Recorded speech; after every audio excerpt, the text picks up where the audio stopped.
धेरै समय पहिलेको कुरा हो। पहाडको काखमा एउटा सानो गाउँ थियो जहाँ काले नामको एक गरिब तर साह्रै चलाख किसान बस्थ्यो। उसको सम्पत्तिको नाममा एउटा झुप्रो र एउटी दुब्ली बाख्री मात्र थियो। तर त्यही गाउँमा जिमवाल बा बस्थे। काले बाटोमा हिँडिरहेको छ। उसले टाढाबाट जिमवाल आउँदै गरेको देख्छ। उसले हतार हतार बाख्रीको पुच्छर मुनि एउटा सुनको सिक्का लुकाउँछ र बाख्री हल्लाउन थाल्छ। आहा, हे भगवान, म त कति भाग्यमानी। आज फेरि मेरो बाख्रीले सुनको सिक्का दियो। अब त म सहरकै धनी मान्छे बन्ने भएँ। ए काले, के कराइराछस्? बाख्रीले पनि कतै सुन दिन्छ, कतै बौलाइस् कि क्या हो? होइन जिमवाल बा, हजुरले त सुन्नु भएछ। यो त मेरो पुर्ख्यौली जादुई बाख्री हो। यसले दिनमा एउटा सुनको सिक्का दिन्छ, तर म यो कसैलाई बेच्दिन। हेर काले, तँ जस्तो गरिबलाई यति धेरै धन पचाउन गाह्रो हुन्छ। चोरले लुटे भने तँ के गर्छस्? बरु यो बाख्री मलाई बेच। म तँलाई एक मुरी चामल र केही पैसा दिन्छु। यो तेरो लागि ठुलो कुरा हो। होइन बा, यो त मेरो प्राण हो। तर हजुरले यति धेरै कर गरेपछि नाइ भन्न सकिन। ल जानुस्, धेरै पैसा दिनुस् र लैजानुस्। ए बाख्री, छिटो सुनजार। एउटा होइन, आज त मलाई 10वटा सिक्का चाहिन्छ। म्या म्या गर्दै कराउँछ र आँगनमा गोबर गरिदिन्छ। जिमवालको हात र लुगा फोहोर हुन्छ। धैत मूर्खट्टा काले, मलाई ठग्ने? यो त जादुई होइन, मामुली बाख्री पो रहेछ। मेरो पैसा पनि गयो र इज्जत पनि। आज त म त्यसलाई बाँकी राख्दिन। बुढी, जिमवाल बा आउँदैछन्। म यो लौरीले तिमीलाई छुन्छु। तिमी मरेको नाटक गर्नु अनि फेरि छुदा उठेर खुसी हुँदै भित्र जानु। जिमवाल आँगनमा आइपुग्छन् र चिच्याउँछन्। काले, बाहिर निस्क। तँ ठग। मेरो पैसा फिर्ता गर, नत्र यो लाठीले तेरो टाउको फुटाइदिन्छु। ए बा, रिस नगर्नुस् न। बुढी, जाऊ त जिमवाल बालाई चिया लिएर आऊ। म जादिन, मलाई अल्छी लागेको छ। ए, मेरो कुरा काट्ने? लौ खा। ए काले, के गरेको यो? मारिस् त तैँले आफ्नै बुढीलाई? नडराउनुस् बा, यो त जादुई लौरी हो। अब हेर्नुस्। कालेले फेरि लौरीले छुन्छ।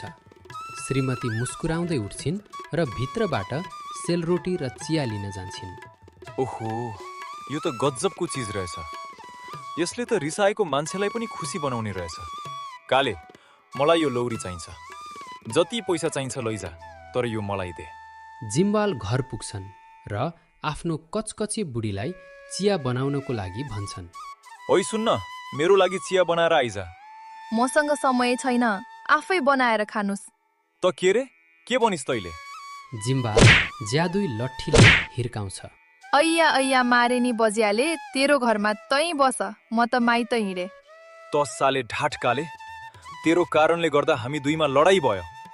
तँलाई त म नमारेर कहाँ छोड्छु? जिमवाल रिसको झोकमा कालेको घरमा जान्छ र कालेलाई बाँधेर बोरामा हाल्छ। धेरै बाठो बन्थिस् काले। अब यो नदीमा माछासँग कुरा गरेर बस। म एकछिन पानी पिएर आउँछु अनि तँलाई बगाइदिन्छु। जिमवाल अल्ली पर जान्छन्। काले बोराभित्रबाट रुन थाल्छ। मलाई बिहे गर्नु छैन। मलाई राजकुमारीसँग बिहे गर्नु छैन। मलाई छोडिदेऊ। त्यही बेला एउटा सोझो गोठालो गाईबस्तु चराउँदै त्यहाँ आइपुग्छ। ए दाइ, को हुनुहुन्छ बोराभित्र? किन रुनु भएको? हेर न भाइ, यी जिमवालले मलाई जबरजस्ती राजाको जोइ बनाउन खोज्दैछन्। मलाई त घरमै बस्नु छ। तिमीलाई राजकुमारीसँग बिहे गरेर राजा बन्नु छ भने मेरो ठाउँमा बस। साँच्ची दाइ, म जस्तो गरिब पनि राजा बन्न पाउँछु? ल ल, मलाई बोरामा हाल्नुहोस्, तपाईँ भाग्नुहोस्।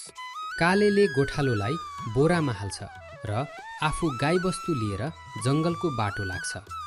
जिमवाल आउँछन् र केही नसोची बोरा नदीमा बगाइदिन्छन्। जिमवाल घर फर्किँदैछन्। अचानक उनले कालेलाई टन्न गाईबस्तु र सुनका गहना लगाएर आउँदै गरेको देख्छन्। काले, त नदीमा डुबेको होइनस्? यो गाईबस्तु कहाँबाट आइस्? जिमवाल बा, हजुरलाई धेरै धेरै धन्यवाद। नदीको मुनि त सुनै सुनको बगैँचा र जलपरीको दरबार रहेछ। म त ढिलो पुगेर यी थोरै गाई मात्र पाएँ। जो पहिले नदीको बीचमा पुग्छ उसले त सुनको पहाड पाउँछ रे। हो र? त्यसो भए मलाई पनि छिटो बोरामा बाँधेर नदीको बीचमा फालिदे। मलाई त्यो सुनको पहाड चाहिन्छ। हस् बा, हजुरको इच्छा। कालेले जिम्वाललाई बोरामा हाल्छ र नदीको बीचमा लगेर फालिदिन्छ। जिम्वाल पानीभित्र हराउँछन्। लोभी जिम्वाल फेरि कहिले गाउँ फर्किएनन्। कालेको बुद्धिले गर्दा गाउँलेहरूले सधैँका लागि लोभी जमिनदारबाट मुक्ति पाए। काले अब गरिब रहेन, तर उसले आफ्नो धन सधैँ अरूको भलाइमा लगायो। शिक्षा: लोभले लाभ, लाभले विलाप। अत्यधिक लोभले मानिसको विनाश निम्त्याउँछ, जबकि बुद्धिको प्रयोगले ठूला ठूला सङ्कटलाई पनि टार्न सकिन्छ। यो कथा तपाईलाई कस्तो लाग्यो? कमेन्ट बक्समा आफ्नो प्रतिक्रिया राख्नुहोला र हाम्रो मनोबल बढाइदिनुहोला। साथै यो भिडियोलाई लाइक गरेर च्यानललाई सब्स्क्राइब पनि गरिदिनुहोला। धन्यवाद।